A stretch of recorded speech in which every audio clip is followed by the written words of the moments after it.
इन्हीं तारीखों का इंतज़ार पूरे उत्तर प्रदेश की जनता कर रही थी और अब अन्याय करने वालों को जाना तय है। जिन्होंने किसानों को दुखी किया, जिन्होंने किसानों और गरीबों के ऊपर अन्याय किया, उनका जाना तय है। बेरोजगार नौजवान यहाँ आकर के अपने हक और सम्मान के लिए लगातार लड़े। इस सरकार ने उन्हें लाठी दी है। वही नौजवान अपने बूथ और गांव जाकर के एक एक वोट दे करके इस सरकार को हटाने का काम करेंगे। यहाँ के व्यापारी, यहाँ के आम लोगों ने देखा है कि जिस समय कोरोना था, सरकार ने उन्हें अनाज छोड़ दिया था, सरकार ने कोई मदद नहीं की थी। ये तमाम लोग मिलकर के उत्तर प्रदेश में भारतीय जनता पार्टी का सफाया होगा। ये डबल इंजन की सरकार उत्तर प्रदेश से बाहर होगी। अखिलेश जी, आप लोग कोई एक लिस्ट देने वाले अधिकारियों की जिनको हटाने की आप मांग करेंगे इलेक्शन कमीशन से? जिस तरीके से पंचायत का चुनाव उत्तर प्रदेश में हुआ था, भारतीय जनता पार्टी को जिताने के लिए यहाँ के कुछ बड़े अधिकारी जो लखनऊ में बैठे थे, उनके निर्देश पर जिला स्तर के अधिकारियों ने किस तरीके से लूटपाट मचाई थी, किस तरीके से लोगों को फॉर्म नहीं भरने दिया था। यहीं से वो तस्वीरें गई थी जहाँ पर माताओं बेटियों की साड़ी खींच लिए गए थे, कपड़े फाड़ लिए गए थे। इसलिए ऐसे अधिकारी जिन्होंने लगातार बीजेपी का कार्यकर्ता बनकर के काम किया है, उनके खिलाफ इलेक्शन कमीशन में जरूर समाजवादी पार्टी लिख करके देगी। कितने अधिकारी होंगे ऐसे, कुछ लिस्ट बनाई है आपने? कुछ वरिष्ठ अधिकारी होंगे, कुछ छोटे अधिकारी होंगे। 15 फरवरी तक जो रोक लगी है रैलीज पर, उसको कैसे देखते हैं? जनवरी तक, जो 15 जनवरी तक, ये देखते हुए कि आने वाले समय में किस तरीके से कोरोना की या जो नया वेरिएंट आया कैसे बढ़ेगा, पूरा सहयोग और जिस तरह के नियम बनाए गए उन नियमों का पालन समाजवादी पार्टी करेगी।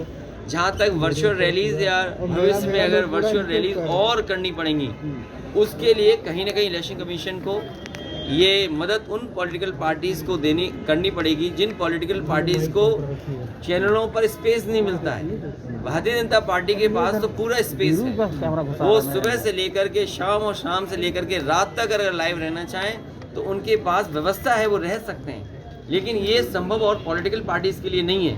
इसलिए कहीं ना कहीं इलेक्शन कमीशन ये तय करे कि जो और पॉलिटिकल पार्टीज़ हैं जिनके पास संसाधन नहीं है, इंफ्रास्ट्रक्चर नहीं है, उन्हें भी वर्चुअल रैलीज के लिए कहीं ना कहीं सहयोग किया जाए और जो चैनल्स हैं उन पे भी स्पेस उन्हें बराबर का मिले। अखिलेश जी, पद यात्रा, साइकिल यात्रा और जो बाइक यात्रा थी उस पर भी रोक लगा दी गई। जो वर्चुअल रैलीज या जिस तरह के नियम इलेक्शन जो बाइक यात्रा थी उस पर भी रोक लगा दी गई। जो वर्चुअल रैलीज या जिस तरह के नियम इलेक्शन कमीशन ने बनाए हैं, उन नियमों का पालन समाजवादी पार्टी का कार्यकर्ता करेगा।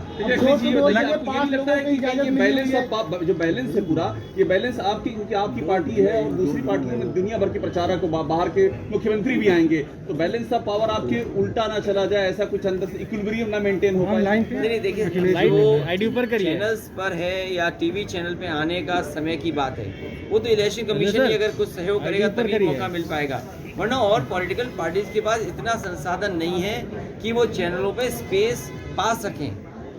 इसलिए अगर सभी पॉलिटिकल पार्टीज को स्पेस मिलेगा तो मैं समझता हूँ उससे अपनी बात भी रखेंगे और लोकतंत्र भी उससे मजबूत होगा। बनाया गया है जिसको जो है शिकायत के लिए ऐप बनाया गया, ये ऐप किस तरह की? ये ऐप अगर कोई शिकायत का ऐप है, सवाल ये कि कार्रवाई हो। आपने देखा उत्तर प्रदेश में जब पंचायत के चुनाव हुए, भारतीय जनता पार्टी ने सब बूथ पे वोट लूट लिए। हम सब विपक्ष के लोग शिकायत करते रहे, किसी पे कार्रवाई नहीं हुई। अगर ऐप पर और शिकायत के लिए कोई व्यवस्था बनी है तो कम से कम उस शिकायत पर जो शिकायत हो उस पर कार्रवाई ठोस हो। आज हमने कहा कि हमारे लिए फर्जी न्यूज़ बनाई, कोई बीजेपी के आईटी सेल है, सबसे बड़े अधिकारी हैं, वो दिल्ली में बैठते हैं, कभी मुंबई में बैठते हैं, कभी दुनिया के दूसरे हिस्से से वो करवाते हैं किसी के खिलाफ झूठा प्रचार। अब हम कहाँ पकड़ने जाएंगे उनको? तो ये जिम्मेदारी इंस्टीट्यूशन की है, जहाँ हम शिकायत करें वो उन पर कार्रवाई करें। अब तो तारीखों का ऐलान हो गया है, अब गठबंधन के साथ ये तारीखों का ऐलान हुआ है। इसके साथ साथ भारतीय जनता पार्टी की तारीख वो भी आ गई जिस दिन उत्तर प्रदेश से उनकी विदाई होगी। आपका अभी भी 400 वाला टारगेट है अखिलेश जी? मैं अभी भी कह रहा हूँ, जो मैंने कल तस्वीर देखी है कि किसान लाठी लेकर के आया और भारतीय जनता पार्टी के विधायक को कूट दिया। ये भारतीय जनता पार्टी जब किसान के सवाल पे जाएंगे, पूरे प्रदेश का किसान तैयार है, इनसे पूछेगा कि क्या किसान की आय दोगुनी हुई है कि नहीं हुई। जिस तरीके से डीजल पेट्रोल महंगा हुआ है, उसका जवाब भारतीय जनता पार्टी को देना पड़ेगा। जिस तरीके से बड़े पैमाने पर नौजवानों को न नौकरी मिली न रोज़गार मिले, और अगर वो यहाँ पर रोज़गार लेने भी आए तो उन्हें अपमानित होने करके जाना पड़ा। इसलिए हर वर्ग के लोग भारतीय जनता पार्टी को हटाने के लिए तैयार हैं, और ये जो नाराज़गी दिखाई दे रही है, हो सकता है कि समाजवादी पार्टी और सहयोगियों को 400 सीटें भी जीत जाए। अगली एक साल और भड़काऊ भाषणों पर आप क्या बोलेंगे, क्योंकि जिस तरह से भड़काऊ भाषण सामने आ रहे हैं और हमारे अगर भड़काऊ भाषणों पे रोक लग जाएगी तो हमारे माननीय मुख्यमंत्री तो बोल ही नहीं पाएंगे। ऐसा क्यों कह रहे हैं? और अगर वो यहाँ पर रोज़गार लेने भी आए तो उन्हें अपमानित होने करके जाना पड़ा। इसलिए हर वर्ग के लोग भारतीय जनता पार्टी को हटाने के लिए तैयार हैं, और ये जो नाराज़गी दिखाई दे रही है, हो सकता है कि समाजवादी पार्टी और सहयोगियों को 400 सीटें भी जीत जाए। अगली एक साल और भड़काऊ भाषणों पर आप क्या बोलेंगे, क्योंकि जिस तरह से भड़काऊ भाषण सामने आ रहे हैं और हमारे अगर भड़काऊ भाषणों पे रोक लग जाएगी तो हमारे माननीय मुख्यमंत्री तो बोल ही नहीं पाएंगे। ऐसा क्यों कह रहे हैं? उनके भाषण देखिए, ठोक देंगे। ये कोई इलेक्शन कमीशन से निकला हुआ शब्द है, ठोक देंगे।